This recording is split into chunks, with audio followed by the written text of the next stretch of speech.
Now, as your minister, I can, and I probably will, get up here and tell you how important this congregation is in the lives of many of us. But this morning, I thought that I would instead have some of our members and friends tell you for themselves.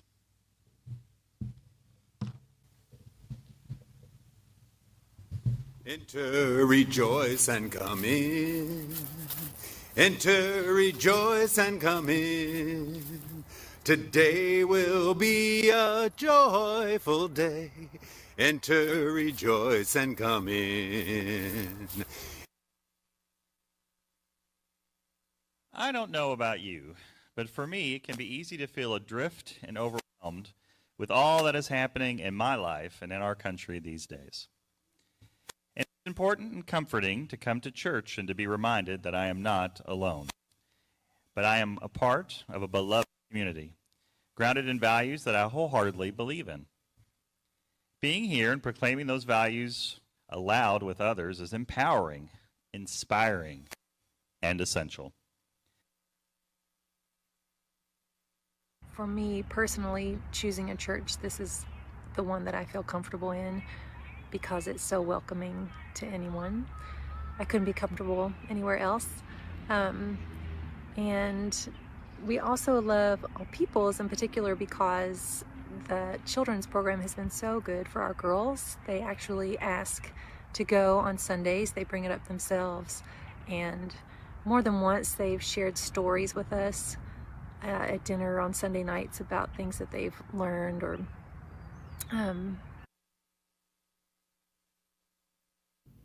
The support that I received from the Caring Ministry Committee and the congregation in general were unexpected gifts.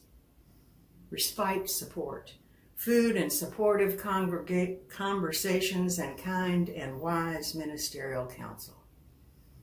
The support that I received provided me with a different perspective on how church could be. I am enormously grateful to All Peoples for the assistance and support it provided so that we could have a fitting memorial and tribute to the life of my former partner, Diana Clem. The church provided the meeting place with pianist Reverend Bruce emceed very nicely, and a church committee provided the food for reception afterwards. It was wonderful.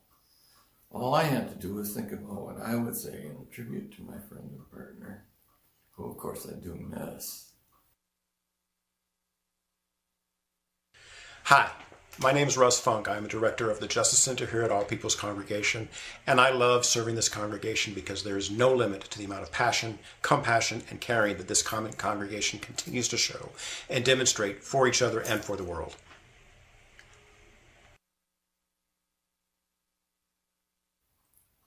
I love this church. I love the people in it, and it's helped me to grow in many ways, spiritually and also with friendships, and giving my time and talent to projects that I believe in.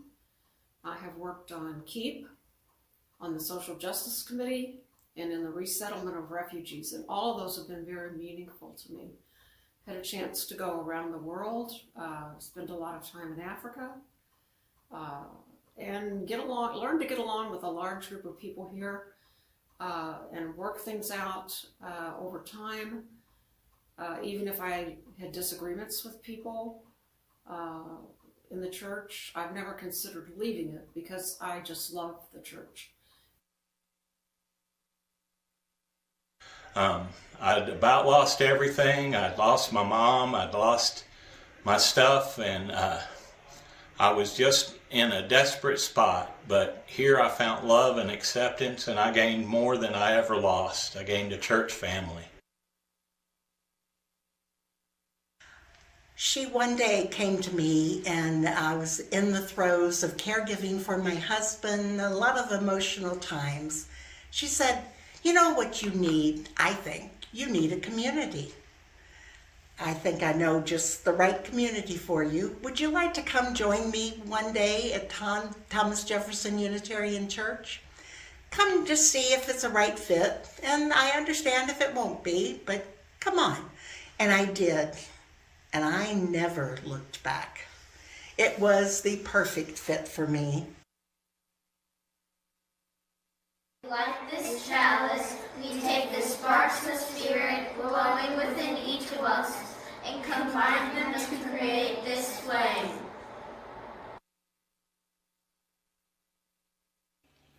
Not too long ago, I was hospitalized for a month before my daughter was born.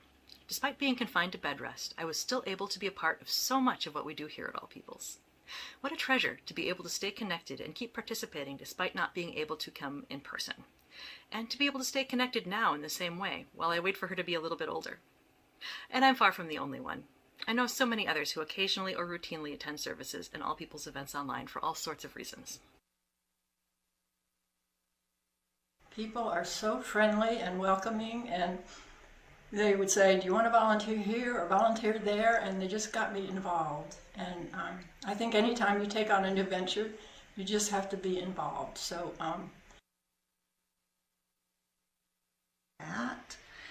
and I've joined the choir with our fabulous choir director, Katie Donner. That is so much fun. And I'm gonna steal something from Eleanor, who did a little video presentation to you all a few weeks ago. She is in my chalice group, and I hope she doesn't mind me stealing this from her, but she has said in our chalice group that this church saved her life. And that's really how I feel. I feel like it saved my life. So thank you for being here.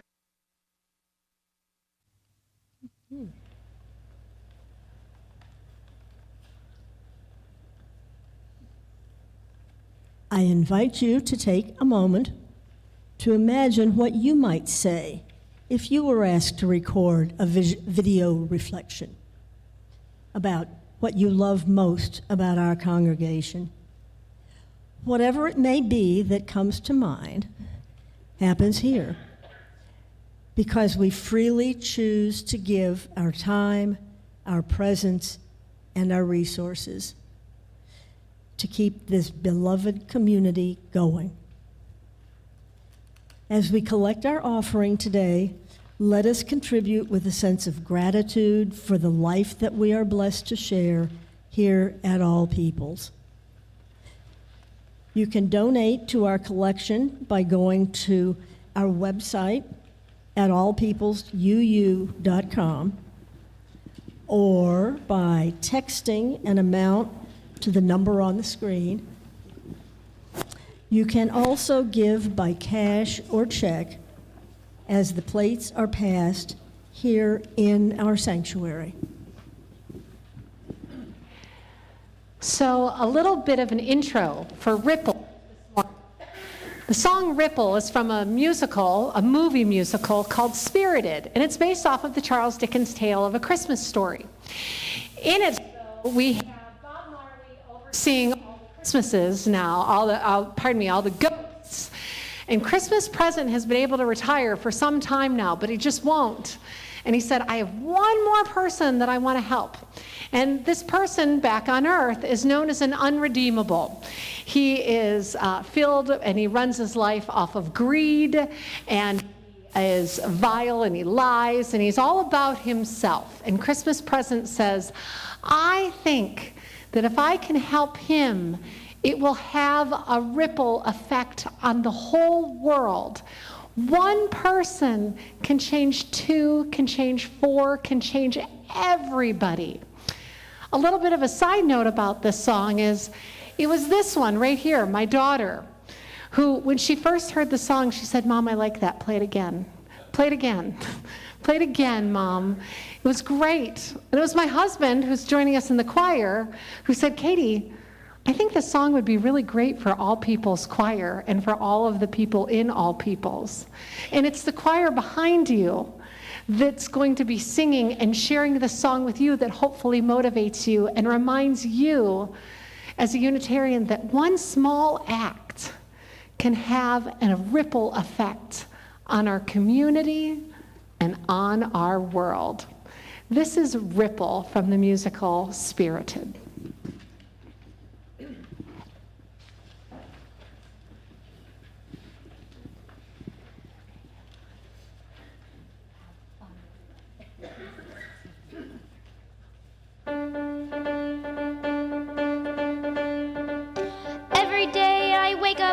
a single dream running through my head. To throw a tiny stone into a mighty stream and watch the ripples as they spread. Well, we fall in line, follow every rule, but is that something we should really take pride in? 'Cause we're treading water in the kiddie pool. When there are oceans, we could turn the tide in. If you want to make a riddle, if you want to make a wave, play it safe and think it small, doesn't move the boat off. There's humanity to save,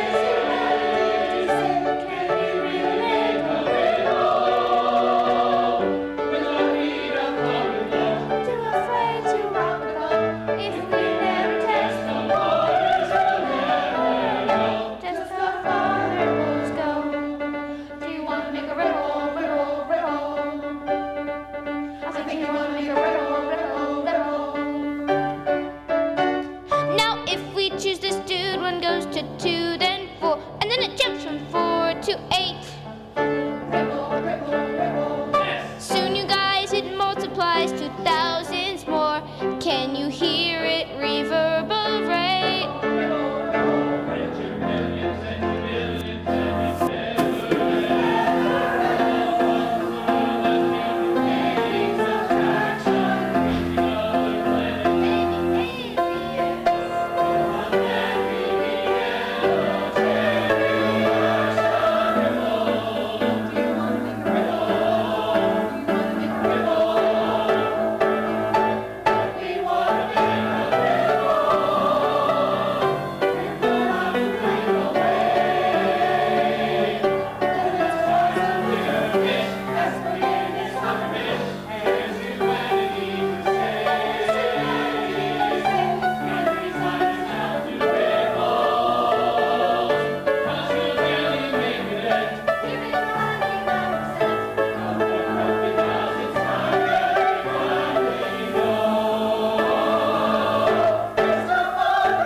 Thank you, choir.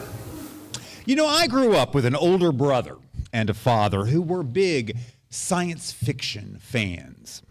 In particular, they loved Star Trek, the original series from the 1960s. To this day, that program remains an important part of my family's shared identity. Now, I was watching some old seasons of Star Trek the other day, and I came across one particular episode that really struck me. If you're one of those Trekkies that are like me, you may remember this episode. In the program, Captain Kirk and Mr. Spock and Dr. McCoy are somehow transported to an alternative reality where they run into themselves, but under very different circumstances. Everyone seems to have these strange beards and goatees, and they are all aggressively violent and evil versions of themselves. This leaves our beloved crew wondering, what in the world has happened to everyone aboard the Enterprise? Now, I don't know about you, but whenever I see the news these days and hear about what is happening in Washington and all across our nation, I cannot help but feel like I am somehow in that episode of Star Trek. When I open up Google Maps on my phone and it no longer says Gulf of Mexico, I wonder what in the world has happened.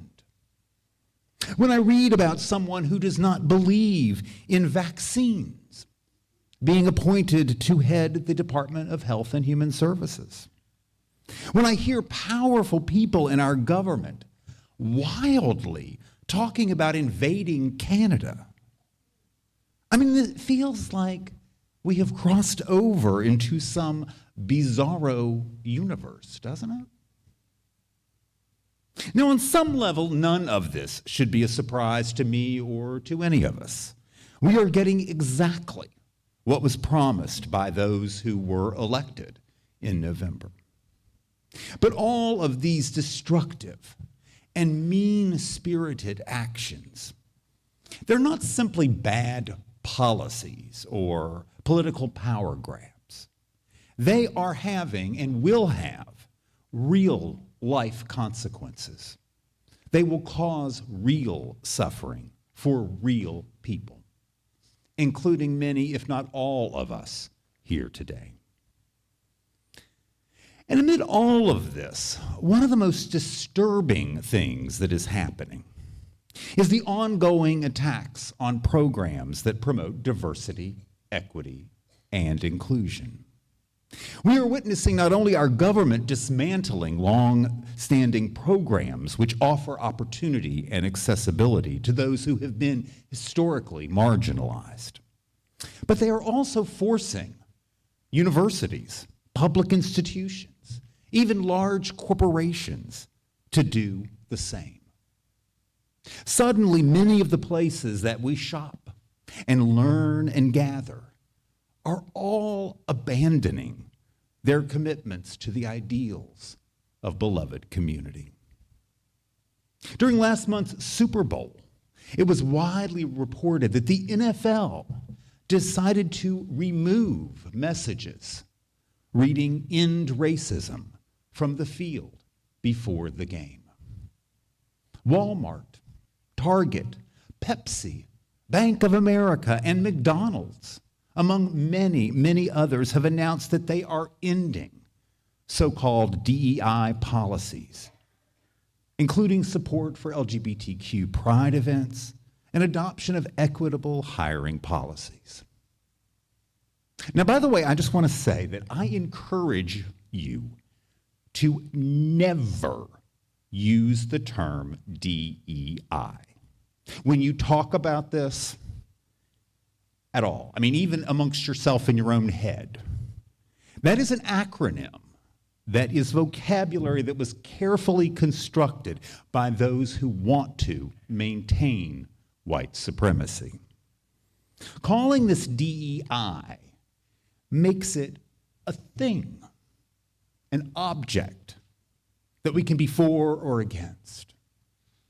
Using those full words, diversity, equity, and inclusion, is essential in every conversation with everyone you have. Diversity, equity, and inclusion are not things. They are values. Values that directly relate to how we treat each other as human beings. Diversity, equity, and inclusion are also the foundation of who we are as religious people. They are among the sacred values that inform and inspire us in everything we do as Unitarian Universalists. They are why, they are the why behind our declarations that every person must be treated with dignity. Diversity, equity, and inclusion are the why behind every word we utter, every action we take to create justice. They are explicit in the very name of this place, all peoples. As our larger society succumbs more and more to the resurrection of white power mentality, and that is what this is, it makes communities like this one more important, more essential than ever. We are the church of diversity, equity, and inclusion, and we will remain that no matter what. When our Kentucky legislature passes laws that disparage the worth of transgender people, here at All Peoples, we openly celebrate and value those among us of all gender identities.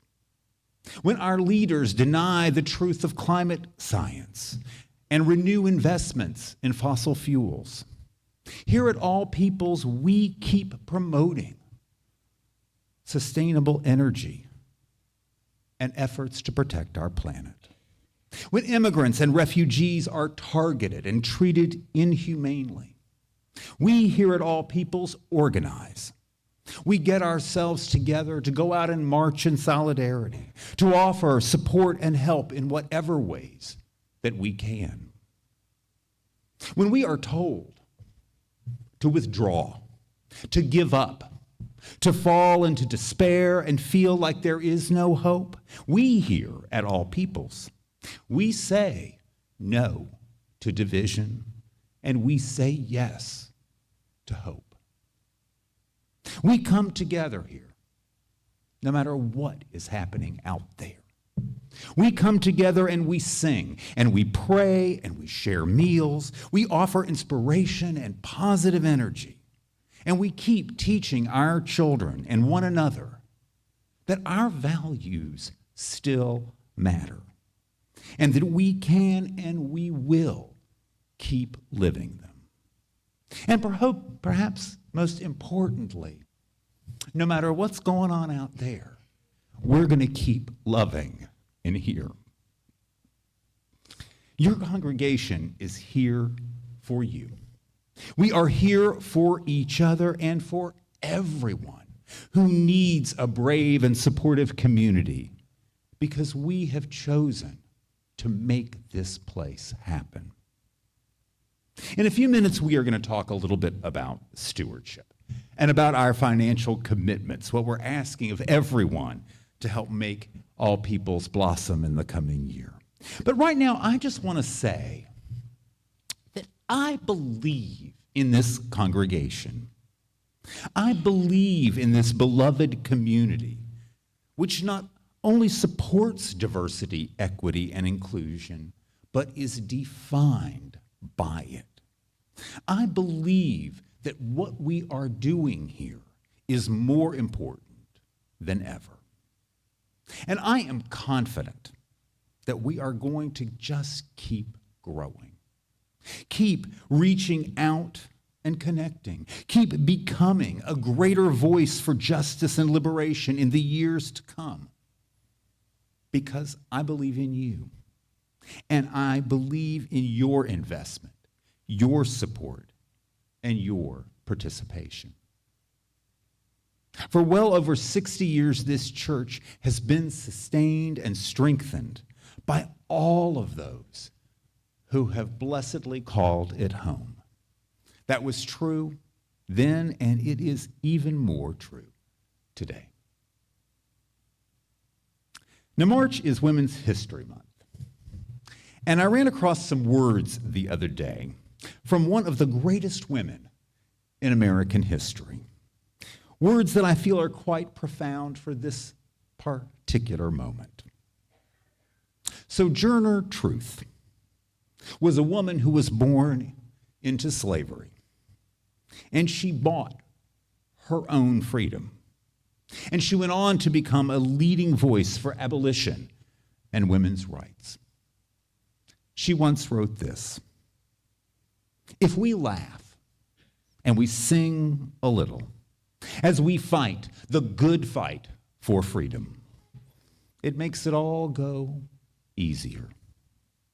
I will never allow my life's light to be determined by the darkness around me. In the end, what will matter most is how we have treated each other."